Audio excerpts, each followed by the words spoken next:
Imagine landing in a country where something as simple as chewing gum can get you in serious trouble. You can't buy it in stores. You can't import it.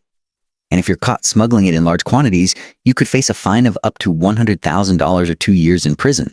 This isn't a hypothetical situation. This is Singapore. And the ban has been in place since 1992. Here's why Singapore banned chewing gum, what the law actually says, and how a trade deal with the United States forced the country to partially lift its famous ban. Let's get into it.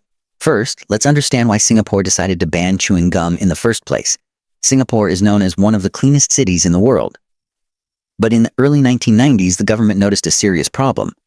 People were sticking chewing gum on public surfaces everywhere: mailboxes, staircases, elevator buttons, benches, pavements, you name it. But the biggest issue was the subway system. Singapore's Mass Rapid Transit, or MRT, had only opened in 1987. It was new, efficient, and the pride of the country. But passengers kept sticking gum on the train doors. Here's what was happening.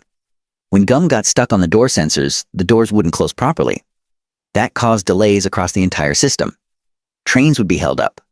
Thousands of commuters would be late. And the transit authority had to spend significant money and manpower cleaning gum stains and repairing the sensors. The government made a decision. Instead of constantly cleaning up after people, they would remove the source of the problem entirely. In 1992, Singapore officially banned the sale, import, and manufacture of chewing gum. The ban was championed by Singapore's first Prime Minister, Lee Kuan Yew. He believed that chewing gum made the city dirty and caused unnecessary maintenance problems. And the results were almost immediate. Within months, chewing gum essentially disappeared from Singapore. Flattened gum spots vanished from pavements. Train doors worked without interruption. And Singapore's reputation as one of the cleanest cities in the world only grew stronger. Now, let's be clear about what the law actually says, because there is misinformation out there. The possession of chewing gum and the act of chewing it have never been illegal in Singapore. If you are a tourist carrying a few sticks for personal consumption, you are generally fine. Officials have stated that those carrying small amounts will not be forced to surrender their gum. What is illegal is the sale, import, and distribution of chewing gum. You cannot walk into a store in Singapore and buy a pack of gum. You cannot order it online and have it shipped to a Singapore address. And you cannot bring large quantities into the country for resale. The penalties are serious. According to Singapore's official statutes, a first-time offender convicted of illegally importing or selling chewing gum can be fined up to 100,000 Singapore dollars or imprisoned for up to 2 years or both. For second or subsequent conviction, the fine can go up to $200,000 and imprisonment up to 3 years. There is also an additional penalty. Anyone caught selling chewing gum in violation of the food safety regulations faces a fine of up to $2,000. So the ban is real, and the consequences are not trivial. But here is where the story takes an interesting turn. In 2004, after 12 years of complete prohibition, Singapore partially lifted the ban. Why?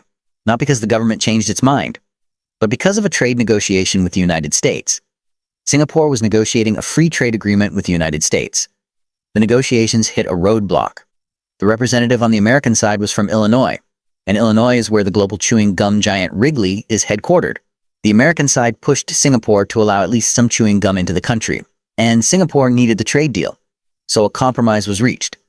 Since 2004, Singapore has allowed the sale of chewing gum with therapeutic value. This includes nicotine gum to help people quit smoking and sugar-free gum that dentists recommend for oral health. But here is the catch. You cannot just buy these gums at any store. They are only available at pharmacies. And to purchase them, you need a prescription from a doctor or a dentist. Your name and identification must be recorded. Pharmacists who sell these gums without proper documentation can face severe penalties. By 2004, Singapore's health authorities had approved 19 types of therapeutic and dental gums for sale. This included some products from Wrigley, like Orbit Gum, which was marketed as beneficial for teeth. However, for all practical purposes, regular chewing gum remains banned. You cannot buy it. You cannot legally import it for personal sale. And the country's customs agency states very clearly that the import of chewing gum classified under the relevant trade code is absolutely prohibited. There is only one narrow exception for businesses. Traders can import chewing gum into Singapore's free trade zones for the sole purpose of re-exporting it to other countries. But even this requires registration with customs, a letter of undertaking, and a banker's guarantee of 10,000 Singapore dollars. So what does this mean for you if you visit Singapore? First, do not bring large quantities of chewing gum. A pack or two for personal use is generally fine, but bringing a suitcase full will raise questions with customs. Second, understand that you cannot buy gum anywhere in Singapore. So bring what you need, but don't expect to restock. Third, if you use nicotine gum or therapeutic gum on a prescription, carry documentation from your doctor. This will make any customs interactions much smoother. And fourth, when you chew gum in Singapore, dispose of it properly. Put it in a trash bin. Do not stick it on any surface. Even though the ban is about sale and import, Singapore's strict cleanliness laws still apply. Littering can result in fines regardless of what you are throwing away. The chewing gum ban is one of Singapore's most famous laws. Visitors often laugh about it, but the reasoning behind it is actually quite practical. The government identified a specific problem causing real costs to the public transportation system. They implemented a solution that addressed the source of the problem. And it worked. Today, Singapore remains one of the cleanest and most efficient cities in the world. Train doors close properly. Pavements are free of sticky black spots. And the ban, though unusual, has become a symbol of how Singapore approaches governance. If something causes a problem, remove it. So the next time you reach for a stick of gum, think about the country where you cannot buy it at all. And if you ever visit Singapore, just remember, bring only what you need, chew responsibly, and never ever stick it on a train door.